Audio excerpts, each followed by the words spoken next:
इस वीडियो में मैं आपको बताऊंगा कि कैसे एजुकेटर ई विद्या कोष से अर्न कर सकते हैं, पैसे कमा सकते हैं और कैसे ई विद्या कोष उनके टीचिंग जॉब को मैनेज करने में और बहुत हेल्प कर सकता है और उनका बहुत सारा टाइम बचा सकता है। तो ई विद्या कोष एक ऐसे मॉडल पे बेस्ड है जहाँ पे एजुकेटर और इस कंपनी दोनों का म्यूचुअल बेनिफिट है। एजुकेटर का बेनिफिट ये है कि बहुत बिना किसी इन्वेस्टमेंट के वो एक बहुत अच्छा टीचिंग बिजनेस कर सकता है जिसका कॉस्ट बहुत कम आता है। और प्लेटफॉर्म का फ़ायदा ये है कि वो थोड़ा थोड़ा करके ही पैसे कमा लेते हैं, सफिशिएंट पैसे कमा सकते हैं। अब मैं आपको पूरे प्रोसेस को बताता हूँ कि टीचर यहाँ पे अर्न कैसे करते हैं। उसके लिए आप मान लीजिए कि आप एक एजुकेटर हैं इस प्लेटफॉर्म पे, अगर नहीं है तो आप रजिस्टर एज एजुकेटर यहाँ पे कर सकते हैं। वो प्रोसेस मैंने अलग वीडियो में बताया हुआ है क्योंकि ये एक अलग प्रोसेस है। यहाँ मैं बताऊंगा कि एजुकेटर कमाते यहाँ पे कैसे हैं, कैसे अर्न करते हैं। अब देखिए यहाँ पे आप मान लीजिए कि आप एक स्टूडेंट हैं जो एक एजुकेटर खोज रहे हैं। अब या तो गूगल सर्च करके या फेसबुक पे के किसी लिंक से या फिर आप पहले से जानते हो कि इस वेबसाइट पे एजुकेटर हैं, आप इस वेबसाइट पे आते हैं, यानी कि एज ए स्टूडेंट आप इस वेबसाइट पे आते हैं। तो यहाँ पे आप देखते हैं कि 4 ऑप्शन है। एक ऑनलाइन एजुकेटर के लिए है, एक होम एजुकेटर के लिए है जो आपके घर आके पढ़ाएगा, ट्यूशन एजुकेटर जिसके घर जाएंगे आप पढ़ने, और कोचिंग सेंटर जिसका एक कोचिंग सेंटर है उसका भी यहाँ पे ऑप्शन है। तो यहाँ पे मैं मान लेता हूँ कि 1-to-1 टीचिंग के लिए एक ऑनलाइन एजुकेटर स्टूडेंट खोज रहा है, तो वो ऑनलाइन एजुकेटर पे क्लिक करता है। तो जब वो ऑनलाइन एजुकेटर पे क्लिक करता है तो यहाँ बहुत सारे एजुकेटर का लिस्ट उसे दिखाई देता है। बहुत सारे एजुकेटर है जो अवेलेबल है और अवेलेबल नहीं है, वो सारा स्टेटस यहाँ पे दिया हुआ है और वो किसी एक को चूज करता है। फॉर एग्जाम्पल वो इस एजुकेटर को चूज करता है। तो वो जब ये सोचता है कि हाँ इस एजुकेटर से मुझे पढ़ना है, तो वो 2 चीज़ें कर सकता है। अगर उसके मन में डाउट है कि कैसे पढ़ना है, क्या पढ़ना है, तो वो रिक्वेस्ट कॉल बैक कर सकता है। या फिर वो ज़्यादा डिटेल देखना चाहता है तो वो टीचिंग एंड फी डिटेल पे जाके सारे डिटेल्स एजुकेटर के देख सकता है कि एजुकेटर का एजुकेशनल क्वालिफिकेशन क्या है, वो वहाँ भी दिखा रहा था आपको, और उसका बायो देख सकता है और वो कौन कौन सा सब्जेक्ट पढ़ाते हैं, कौन कौन से क्लास को पढ़ाते हैं, उनका फ़ी क्या है, वो सारी चीज़ें देख सकता है। अगर एजुकेटर ने कोई वीडियो डाला हुआ है या स्टडी मटेरियल डाला हुआ है तो वो सारी चीज़ें भी देख सकता है। ये सभी चीज़ें एजुकेटर सेट करते हैं अपने एजुकेटर डैशबोर्ड से। वो उसके लिए मैंने अलग वीडियो बनाया हुआ है रजिस्टर एज एजुकेटर में, वहाँ आप देख लीजिएगा। तो यहाँ पे मैं मान लेता हूँ कि फिलहाल स्टूडेंट के मन में कोई डाउट है, वो पहले कॉल बैक चाहता है कि टीचर उसे कॉल बैक करे। अब ये कॉल बैक फ्री भी हो सकता है, पेड भी हो सकता है, ये एजुकेटर डिसाइड करते हैं कि कॉल बैक फ्री होगा या पेड होगा। अब आप एजुकेटर है तो आप डिसाइड कर सकते हैं कि आप कॉल बैक के लिए चार्ज लीजिएगा या नहीं लीजिएगा। अब इस एजुकेटर ने कोई चार्ज नहीं रखा है तो फ्री में कोई भी स्टूडेंट कॉल बैक रिक्वेस्ट कर सकता है, इससे ज़्यादा लीड जनरेट होता है। अब जैसे ही स्टूडेंट रिक्वेस्ट कॉल बैक पे क्लिक करता है तो उसके सामने ये पॉपअप खुल जाता है, यानी कि स्टूडेंट ने अभी लॉगिन नहीं किया हुआ है। तो यहाँ जरूरी है कि स्टूडेंट पहले लॉगिन कर ले वेबसाइट पे, अगर यानी कि साइन इन कर ले। लॉगिन साइन इन एक ही चीज़ होती है। तो वहाँ पे ये ईमेल और पासवर्ड डालेंगे, साइन इन कर लेंगे, या सीधे कंटिन्यू विथ गूगल पे क्लिक करेंगे और वो साइन इन हो जाएंगे जो भी ईमेल एड्रेस उनके डिवाइस में दिया हुआ है। तो यहाँ पे साइन इन हो गया स्टूडेंट। अब वो रिक्वेस्ट कॉल बैक पे क्लिक करेगा तो यहाँ पे उसका फ़ोन नंबर मांगा जाएगा जिस पे टीचर उसे कॉल बैक करेगा, और यहाँ पे रीजन फॉर कॉल बैक, क्यों स्टूडेंट बात करना चाहता है टीचर से और किस टाइम पे, उसका प्रेफर्ड टाइम क्या है। ऐसे टीचर उसे कभी भी कॉल कर सकते हैं, यहाँ पे स्पष्ट लिखा हुआ है, लेकिन एक प्रेफर्ड टाइम स्टूडेंट बताता है कि यदि टीचर कंफर्टेबल है तो उस टाइम पे ही कॉल करे तो ज़्यादा अच्छा होगा। और मल्टीपल टाइम भी टीचर उसे कॉल कर सकते हैं। तो यहाँ पे देख सकते हैं कि स्टूडेंट मान लीजिए कोई अपना एक नंबर देता है, वो कोई भी नंबर दे सकता है, जरूरी नहीं कि अपना रजिस्टर्ड नंबर ही दे। और यहाँ पे वो रीजन बताता है कि I want to study mathematics.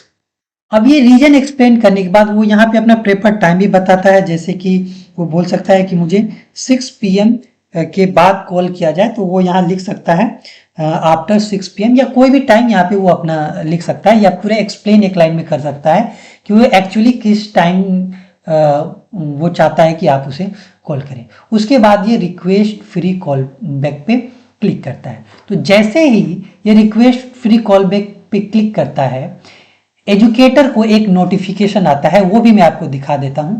ये देखिए कि ये एजुकेटर है जिसको रिक्वेस्ट कॉल बैक किया गया था और उन्हें एक नोटिफिकेशन आ गया है न्यू कॉल बैक रिक्वेस्ट। तो जब एजुकेटर इस पर क्लिक करता है तो वो यहाँ पे देख सकता है कि यहाँ पे स्टूडेंट ने कॉल बैक रिक्वेस्ट किया है, उसके लिए कोई पैसा नहीं लगा है क्योंकि ये फ्री था। और यहाँ पे बताया है स्टूडेंट ने कि वो क्यों कॉल बैक चाहता है। अब आप इसे अप्रूव कर सकते हैं और रिजेक्ट भी कर सकते हैं। आप जैसे इसे अप्रूव करेंगे यहाँ पे उसका कॉन्टेक्ट नंबर आपको दिख जाएगा। तो मैं मान लेता हूँ कि आप अप्रूव कर रहे हैं और मैं इस अप्रूव करने से पहले एक चीज़ दिखा देता हूँ कि आप जैसा कि देख सकते हैं कि मैंने बहुत सारे कॉल बैक रिक्वेस्ट कर लिए हैं, यानी कि 5 से ज़्यादा हो गए हैं। तो अब मेरे अकाउंट से पैसे काटे जाएंगे 5 रुपया करके। अब यहाँ पे मेरा बैलेंस आप देख लीजिए पहले कि आप यहाँ पे देख सकते हैं जो यहाँ पे वैलेट का बैलेंस है 3235 रुपीज़ लगभग है। तो इसमें से 5 रुपीज़ डिडक्ट हो जाएंगे जैसे ही आप उसे अप्रूव करेंगे। तो ये 5 कॉल बैक तक आपसे डिडक्ट नहीं होंगे, ये सिर्फ 5 कॉल बैक के बाद, और वो भी कॉल बैक फ्री होगा तब डिडक्ट होंगे। अगर कॉल बैक आपका पेड है, उसके लिए आप पैसे ले तो वो डिडक्ट नहीं होंगे। तो हम देखते हैं कि ये डिडक्ट होता है या नहीं कॉल बैक अप्रूव करने के बाद। मैं फिर से वहीं जाता हूँ और यहाँ पे मैं कॉल बैक अप्रूव कर सकता हूँ। और एक बात मैं और बता देता हूँ कि इस पेज पे ये एजुकेटर डैशबोर्ड है, आप यहाँ से भी आ सकते हैं। यदि आप एक एजुकेटर है तो आपको यहाँ पे गो टू डैशबोर्ड देखने को मिलेगा, यहाँ से भी आप यहाँ पे आ सकते हैं या नोटिफिकेशन से भी आ सकते हैं। अब मैं इसे अप्रूव करता हूँ, तो जैसे ही मैं इसे अप्रूव करता हूँ तो आप देखिएगा कि 5 रुपीज़ यहाँ से डिडक्ट हो गए हैं। 35 थे, यहाँ पे आप 30 ही बचे हैं क्योंकि मैंने अपनी लिमिट को क्रॉस कर दिया है। तो ये चीज़ होगी।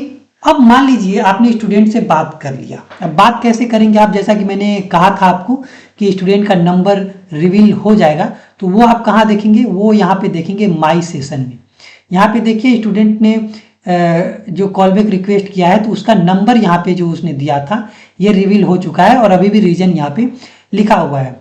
तो आप क्या कर सकते हैं कि इसे इस नंबर पे कॉल कर सकते हैं। जैसे ही आप इस पर क्लिक करेंगे ये अपने आप कॉलिंग शुरू हो जाएगी। तो मैं यहाँ पे क्लिक नहीं कर सकता हूँ क्योंकि मैं डेस्कटॉप यूज कर रहा हूँ। आप इसे मोबाइल पे कीजिएगा तो वो कॉलिंग शुरू हो जाएगी।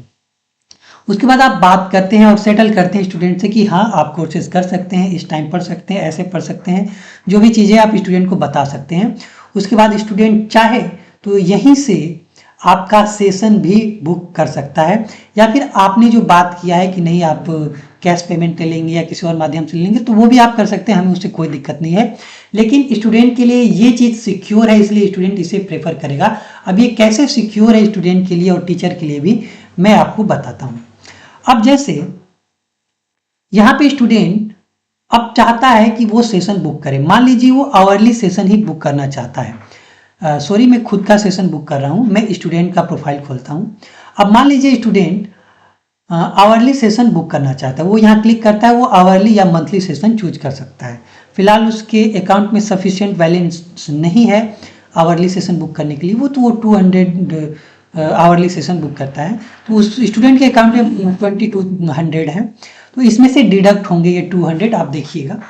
अब यहाँ पे देखिए स्टूडेंट क्या करता है कि वो यहाँ पे फिर से अपना नंबर देता है, वो कोई भी नंबर दे सकता है, और यहाँ पे वो अपना प्रेफर्ड टाइम बताता है और बाकी भी चीज़ें जो भी उसे लिखना है, टीचर को कम्युनिकेट करना है, वो कम्युनिकेट कर सकता है। तो यहाँ मैं 7 AM to 8 AM दे देता हूँ।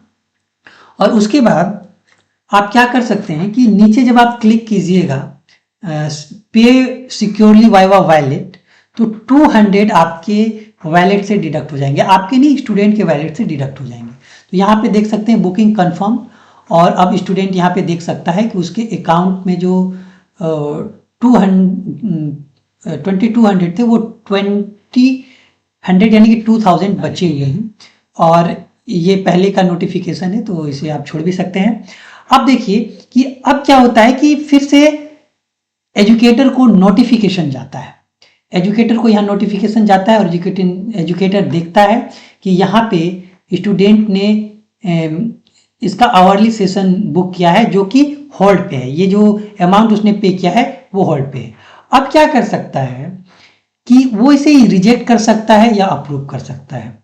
तो वो जैसे इसे अप्रूव करेगा उसके बाद वो इससे बात कर सकता है, या फिर वो अप्रूव करने से पहले ही व्हाट्सएप से या कॉल से स्टूडेंट से बात कर सकता है और उससे टाइम को लेकर एडजस्ट कर सकता है। यानी कि वो अगर टीचर चाहता है कि नहीं कोई और टाइम पे स्टूडेंट पढ़े और स्टूडेंट एग्री हो जाता है, उसके बाद टीचर क्या करता है, अप्रूव कर देता है। या फिर स्टूडेंट और टीचर में कोई एग्रीमेंट नहीं हो पाता है तो टीचर उसे रिजेक्ट कर देता है, और जैसे ही टीचर रिजेक्ट करता है वो 200 जो कटा था स्टूडेंट के अकाउंट से वो उसके अकाउंट में रिफंड हो जाता है। लेकिन अगर टीचर अप्रूव करता है, जैसे कि यहाँ पे मैं मान लेता हूँ कि टीचर ने अप्रूव किया, तो वो अभी भी होल्ड पे रहता है, यानी कि पैसे अभी भी टीचर एजुकेटर के अकाउंट में नहीं गए हैं। अब वो कब जाएंगे मैं आपको बताता हूँ। अब यहाँ पे माई सेशन में ज्वाइन का लिंक दिखाई देगा। अब ये ज्वाइन लिंक क्या है? अब ये ज्वाइन लिंक वही है जो आप एजुकेटर डैशबोर्ड में सेट करते हैं। आपने गूगल मीट सेट किया हो, जूम किया हो, जो भी सेट किया हो वो चीज़ें यहाँ पे खुल जाएंगी।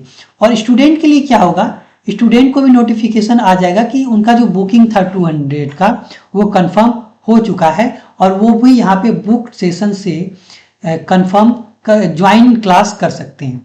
स्टूडेंट अभी कंफर्म नहीं करेगा क्योंकि यहाँ पे लिखा हुआ है कि कंफर्म तब करना है जब क्लास हो चुकी है। तो यहाँ पे स्टूडेंट ज्वाइन क्लास पे क्लिक करेगा तो जो भी गूगल मीट, जूम या जो भी एजुकेटर ने सेट किया हो वो लिंक खुल जाएगा और वहाँ पे वो लाइव सेशन शुरू हो जाएगा।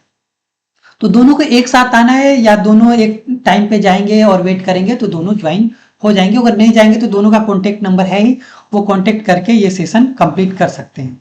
अब मान लीजिए कि सेशन कंप्लीट हो चुका है या नहीं भी हुआ है तो उसे कोई फर्क नहीं पड़ता है, ये प्रोसेस काम करता है। अब जैसे कि सेशन कंप्लीट हुआ तो टीचर यस कंप्लीटेड पे क्लिक करेंगे कि हाँ सेशन कंप्लीट हो चुका है। अब क्या होगा कि अब स्टूडेंट को भी ये कंफर्म करना है, तो स्टूडेंट क्या करेगा, कंफर्म पेमेंट, यानी कि वो पेमेंट कंफर्म कर देगा। अब जैसे ही स्टूडेंट कंफर्म करेगा वो जो 200 उसके अकाउंट से कटा था वो एजुकेटर के अकाउंट में चला जाएगा। मैं आपको यहाँ पे दिखाता हूँ कि अभी एजुकेटर के अकाउंट में 3200 है। अब स्टूडेंट कंफर्म करता है पेमेंट, तो जैसे ही वो कंफर्म करता है तो वो ये जो 200 है वो आप देख सकते हैं कि यहाँ पे नोटिफिकेशन आ गया है पेमेंट रिसीव, और एजुकेटर देख सकता है कि उसके अकाउंट में 3400 हो चुके हैं। तो इस तरह से पूरा प्रोसेस काम करता है, बहुत ही सिक्योर प्रोसेस है। इसमें ना तो टीचर धोखा दे सकता है ना तो स्टूडेंट धोखा दे सकता है। अब आप ये बोल सकते हैं कि अगर स्टूडेंट ने कंफर्म नहीं किया तो क्या होगा। तो यदि स्टूडेंट कंफर्म नहीं करता है तो आपने देखा होगा कि माई सेशन में यहाँ पे एक ऑप्शन आया था रिपोर्ट करने का। अगर स्टूडेंट कंफर्म नहीं करता है तो आप रिपोर्ट कर सकते हैं और वो मैसेज एडमिन के पास चला जाता है। एडमिन स्टूडेंट से बात करता है क्योंकि हो सकता है स्टूडेंट भूल गया हो और उसके बाद वो कंफर्म कर सकता है। तो जनरली एजुकेशन इंडस्ट्री में ऐसा कोई धोखाधड़ी नहीं करता है।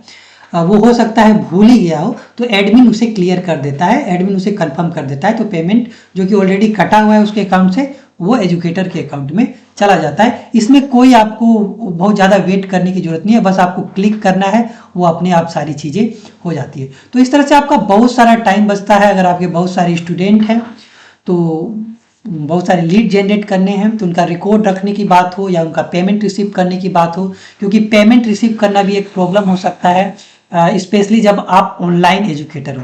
तो यहाँ पे आपको पेमेंट गेटवे भी मिल रहा है।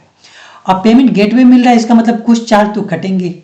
अब यहाँ पे आपने देखा अभी तक कोई चार्ज एजुकेटर का नहीं कटा है, सिर्फ लीड जनरेट करते समय कटा था, वो भी जब 5 फ्री लीड्स पार हो जाएंगे तब। तो ये वेबसाइट का 5 रुपये ही कमाएगा? नहीं, ऐसा नहीं है। आप यहाँ पे देख सकते हैं ये एजुकेटर की अर्निंग है।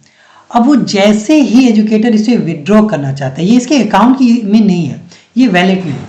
अब एजुकेटर क्या करेगा, इसे अकाउंट में लेगा। तो अकाउंट में लेने के लिए वो विड्रॉ बैलेंस पे क्लिक करेगा। जब वो विड्रॉ बैलेंस पे क्लिक करेगा तो यहाँ पे आप देख सकते हैं कि क्या कमीशन लगेगा। अगर 50,000 से ज़्यादा का अमाउंट है तो 3% कमीशन होगा। अगर 5,000 से 49,999 रुपीज़ का है तो कमीशन 5% होगा। और यहाँ पे सभी कमीशन लिखा हुआ है। आपको बस यहाँ पे अमाउंट डालना है।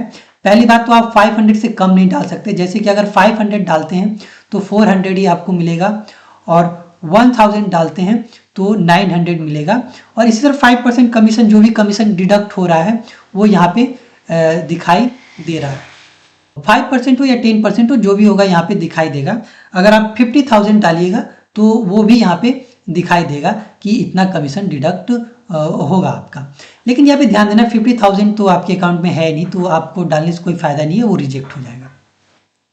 तो यहाँ पे जो भी अमाउंट है आपका, जो भी लीगल अमाउंट है, आप वो विड्रॉ कभी भी कर सकते हैं, और वो 24 घंटे में आपके अकाउंट में चला जाता है, या मैक्सिमम वो 3 दिन लग सकता है। अगर कोई डिस्प्यूट हो, अकाउंट नंबर गलत हो वगैरह, अगर कोई गलती हो जाए तो फिर से वो पैसा आपको रिफंड हो जाता है और फिर से आप उसे अप्लाई कर सकते हैं। तो ये प्रोसेस बहुत ही स्मूथ है, कहीं किसी का पैसा फंसने वाला नहीं है। सिक्योरिटी के लिए कुछ चीज़ें हैं इसमें, लेकिन पैसा आपका किसी का कहीं नहीं फंस रहा है। बहुत स्मूथ प्रोसेस है, टीचर के लिए भी सिक्योर है, एजुकेटर के लिए भी सिक्योर है, और स्टूडेंट्स के लिए भी बिल्कुल ये सिक्योर सिस्टम है। तो यदि आप एजुकेटर हैं तो जरूर इस पोर्टल का यूज करें और अपने टीचिंग बिजनेस को ऊपर ले जाएं।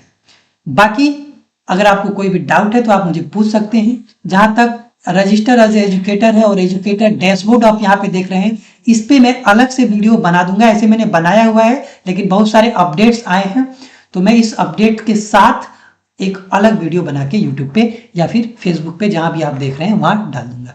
अगर आप फेसबुक यूट्यूब पे देख रहे हैं तो सब्सक्राइब कर ले, और फेसबुक पे देख रहे हैं तो इस पेज को लाइक कर लीजिएगा, ताकि आगे वाले जो वीडियोज़ है उसके बारे में भी आपको पता चल जाए, क्योंकि अपडेट हम करते रहते हैं, ताकि ये एजुकेटर के लिए और कन्वीनियंट हो और स्टूडेंट के लिए भी और कन्वीनियंट हो। Thank you for joining this.